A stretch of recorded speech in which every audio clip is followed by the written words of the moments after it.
This is the Fair Catch Kick Fantasy Football Podcast, named affectionately after the best rule in football. I'm here with my co-host, Anthony Lifrieri, an award-winning sports reporter from Long Island, New York. And my partner in crime is Paul Stoltz, so he does not have to brag about himself. He is a former professional kicker, also a collegiate kicker. He's got 5 years of experience. Came pretty darn close to making it, but Gostkowski kind of took a job from him that should have rightfully been his. In my time playing, collegiate and pro ball, I spent more time in an offensive film room because they didn't know where to put me. Special teams film only takes 2 minutes to review. So I spent way more time than I ever could have imagined learning schematically football from the offensive perspective. So it's been interesting trying to apply it as a science to fantasy football. But anyway, we're coming at you with 15 minutes of fantasy football fire. Sometimes more if Lifrieri gets lost on one of his ridiculous Italian old man rants. If you didn't catch our first episode, we did our rankings 1 through 5 available on our channel. This episode, we're ranking our 6 through 10 using ESPN standard PPR scoring. So without further ado, Lifrieri, who you got at number 6? At number 6, I've got Alvin Kamara.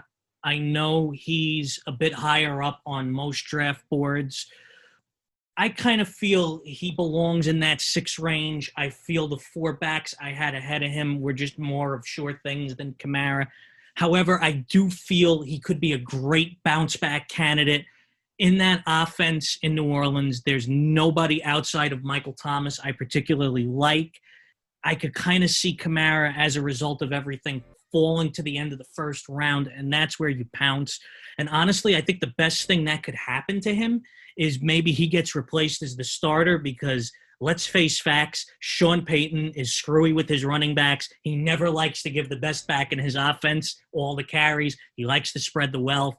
And he was kind of better in that secondary role where Mark Ingram was kind of the lead dog. Last year, he was dealing with 2 things. Number 1 was the injury woes early with the high ankle sprain. And we've seen it before when players get the high ankle sprain early in a season. They always say, oh, it's 2 to 4 weeks. It should really be 4 to 6 weeks. And nobody comes back full go. That system, though, by the way, I didn't even mention Kamara is also my number 6, which is why I'm running with this in support of you. Payton runs the sort of hybrid zone scheme with the offensive line, which allows Kamara to slip out of the backfield easier and find holes. It really helps out the screen game. I always like to talk about the offensive line. They re-signed Andres Pete, and they drafted Cesar Ruiz to replace Larry Warford at right guard. Right guard is always the position I sort of look at when I'm determining, can somebody run between the tackles? They don't love to do that with Kamara, but he is elusive, he is slippery, and he was the RB4, I believe, in his first 2 seasons prior to last year with the injury. So, and one other thing I just wanted to mention about Kamara, you do mention his elusiveness, which is elite, but he's not a pure finesse back. He could bring the pain a little bit too. Yeah, I'm in agreement. There. So we'll keep the snake style going at my number 7. I'm going with the guy that was your number 4 in Michael Thomas. He did it with Drew Brees. He did it with Bridgewater. There is not a better player for PPR, 150 whatever catches last year. We don't have to get into him too much because we covered him in the first episode, but Michael Thomas is I'll give a little spoiler, lone receiver that I have that I believe warrants a top 10 pick this year. I'm surprised you only put 1 receiver in the top 10, but if you had to put 1, I think Michael Thomas is it. I think all things considered, next to McCaffrey, he is the safest bet in fantasy football at any position. So my number 7, I'm going to go with the guy that you had in your top 5 that I didn't, King Henry, Derrick Henry himself. I have him high, but I do want to warn you all to exercise a little bit of caution here. He's really only been this monster for the end of last season and the playoffs, and football media, and I can tell you from experience because I'm in it, is highly, highly overreactive. one good performance, one good season, and all of a sudden someone's the greatest guy in the world. Look at Pat Mahomes. People are already putting him in the Hall of Fame, saying he doesn't have to play another down. But I like his talent. I wish he'd catch the ball a little better, and I'm also worried because the Titans can only win a certain way. If they fall behind, they're not going to win. If they fall behind, Henry's not going to catch the ball as much. He's not going to be as effective. So buyer beware, but, it's still there. Yeah, I mean, that is the argument against Henry, is that he's been a late season blossom, and it's now 2 seasons in a row. But look, if that stays consistent, that's when playoff time is. I will counter with you on one piece, which is that the first half of the season, I believe it was the first 9 games, he still had 8 touchdowns. 2 actually were receiving, although you don't want to be reliant on Derrick Henry for receiving purposes. But as I said in the first episode, from a pure volume basis, I don't know if anybody gets more handoffs, more carries than Derrick Henry does. My number 8 is DeAndre Hopkins. I love DeAndre Hopkins. We know. You love DeAndre Hopkins. Talent-wise, he's right there with Michael Thomas. It's just he's not going to be in an offense that's solely reliant upon him. He's for real. Kyler Murray, more importantly, is for real. I wasn't a big believer in him right off the bat, but I believe he's got all the tools. I think there's a possibility Hopkins could be even better with him compared to Deshaun Watson. I really just believe he's the best receiver in the game of football at the moment, which leads me to my real-life point of Bill O'Brien is just really, really dumb. I mean, what did he get for him? A second-round pick? Bill O'Brien was also just ranked as the number 32 out of 32 NFL head coaches. In fact, he is worth, as far as Vegas lines goes, he's worth -1.5 points towards the spread.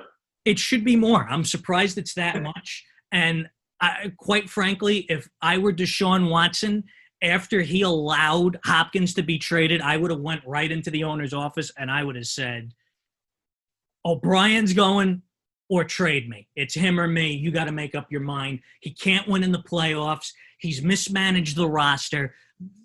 He makes Jason Garrett look like Vince Lombardi. God help us all. So, look, I'm in agreement with you. DeAndre Hopkins, Julio Jones, I think are the 2 most talented receivers. DeAndre Hopkins is, I said at the last episode, the most physical route runner. But my not having DeAndre Hopkins, even in my top 10, is more a product of the running backs are going to go quickly off the board. I would wait to round 2 to get maybe DeAndre's not there, but maybe Julio's there. You can still get a really high wide receiver talent, but lock up that first round running back. That's going to be my strategy. So my number 8 is Nick Chubb. Nick Chubb led the league last year in 100-yard games. I believe that touchdowns are very much a function of situation, and situation can be very arbitrary, right? Nick Chubb's ability or Aaron Jones's ability or Alvin Kamara's ability to have a first and goal carry from the 2-yard line is not a function of them. It's just a function of where did the offense get tackled, right? So I don't like to rely on pure touchdown numbers a lot. I like to rely on volume and who's going to get the touches and who's going to get 100-yard games. And Nick Chubb showed that last year. He also caught 36 balls. The offensive line, after losing Kevin Zeitler last year, was in a bit of disarray. They went and added Jack Conklin from the Titans, who was a phenomenal tackle last year. They also added Jedrick Wills in the draft, who was one of the clear-cut top 4 offensive linemen. Nick Chubb's versatile. He's a safe pick. He can run around you. He can run through you. I just think he's a safe top 10 pick. That's a sound thing. It's just tough for me to put over the Cleveland Browns in any way, shape, or form. This isn't draft day, dude, but he should be okay. Like I said, that offensive line is finally solidified. So I'm a believer that they're going to have him being able to run outside the tackles. Most of his stuff last year was inside the tackles. So my number 9 is a player that I think you and I have debated for the last 3 years. Joe Mixon.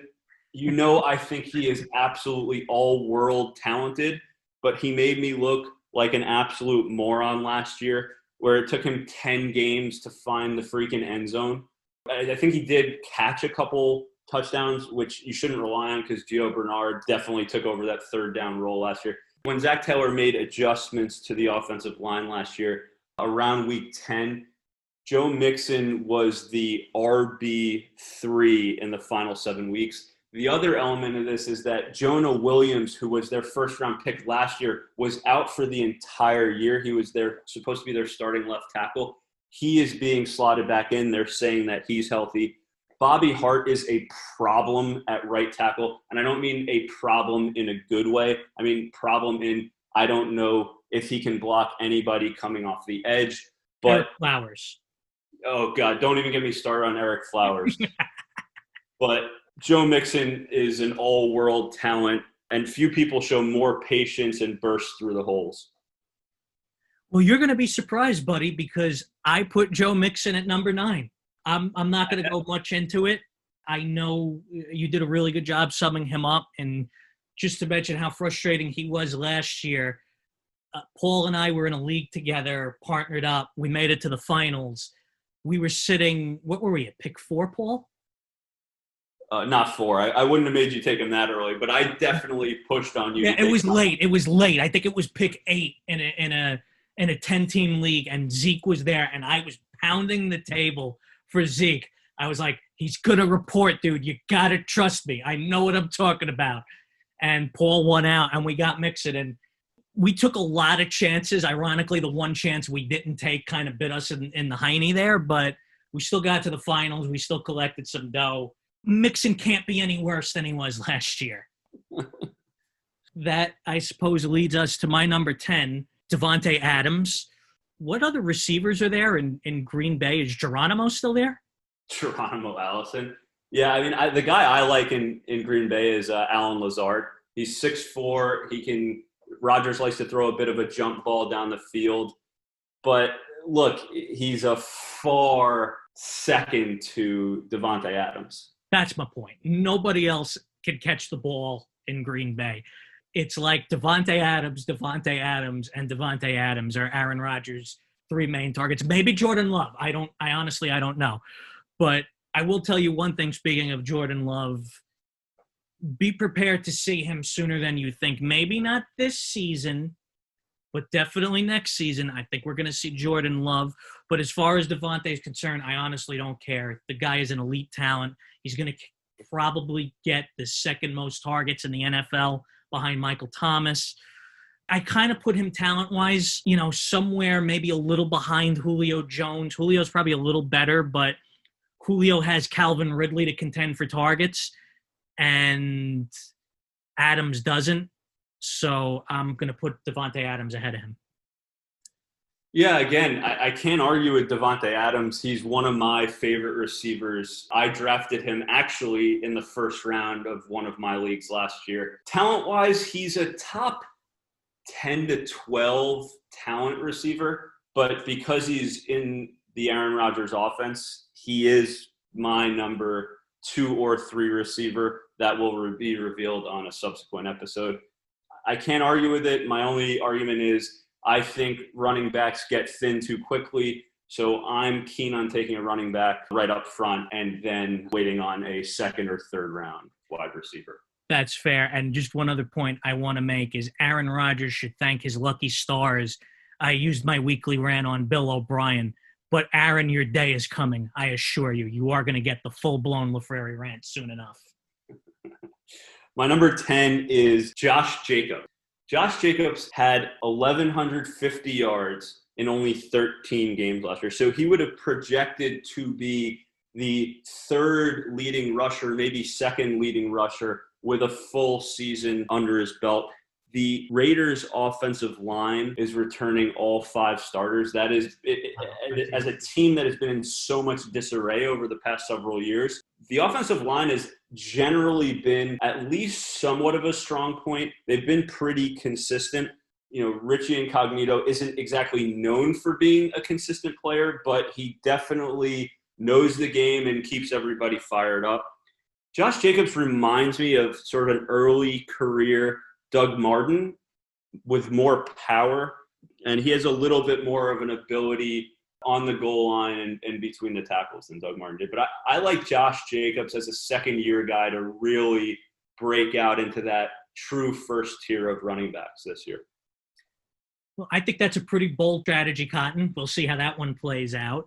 Everything you said makes a heck of a lot of sense. I did not know about the lineman. I think that's really a fantastic point. I think to have him there in rankings is a good idea. I don't know if he's going to go that early, but that's a guy that if you could get him in the second, third round, that could be a guy that people will laugh at you as you make that pick, but you'll be the one getting the last laugh perhaps.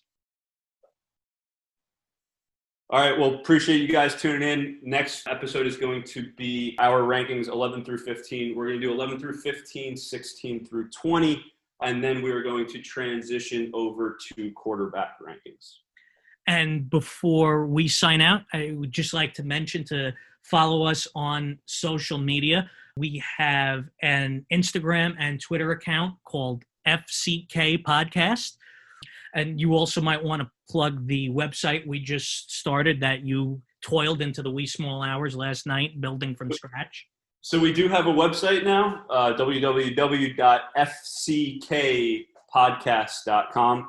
Take a look at it. You got some ridiculous pictures of me and Anthony on there, so at least you'll laugh at that. Okay. So this was episode 2 of the FCK Podcast, and we'll see you around for episode 3. Thanks for tuning in, everyone.